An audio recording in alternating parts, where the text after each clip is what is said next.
আপনি যদি বাংলাদেশের মানচিত্রের দিকে তাকান, বাংলাদেশের মানচিত্র তিন দিক থেকে ঘিরে রয়েছে ভারত। রক্তচক্ষু দিয়ে ভারত বাংলাদেশের দিকে তাকিয়ে রয়েছে।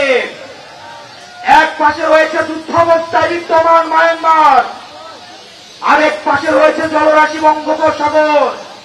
দুর্ভাগ্যজনক বিষয়, বাংলাদেশের এখনো পর্যন্ত যথাযথ কোনো প্রতিরক্ষা ব্যবস্থা নাই।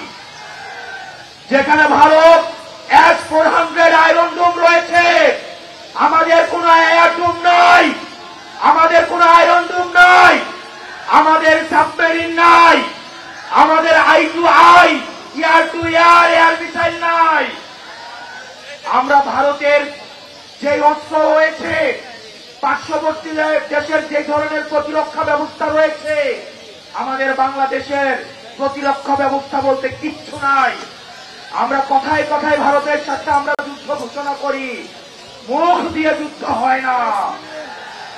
প্রিয় গাজীপুরবাসী তরুণ প্রজন্ম, আমাদের আত্মরক্ষার জন্য আমাদের যুদ্ধের প্রয়োজন নাই।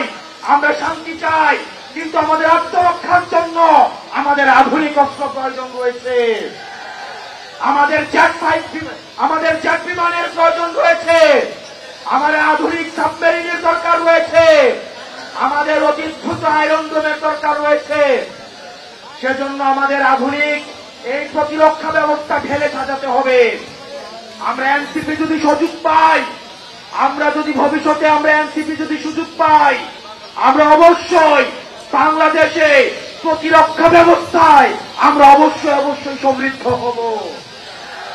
প্রত্যেকটা ঘরে ঘরে আমাদের এই যুদ্ধ সম্পর্কে, আমাদের এই প্রতিরক্ষা ব্যবস্থা সম্পর্কে সন্তানদেরকে সচেতন করতে হবে। শুধু লিপ সার্ভিস দিয়ে ভবিষ্যৎ বাংলাদেশে সার্ভাইভ করা কোনোভাবেই সম্ভব নয়।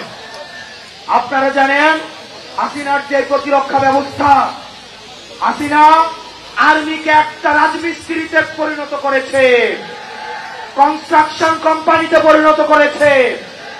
আমাদের আর্মিকে যুগোপযোগী এবং আধুনিক করতে হবে।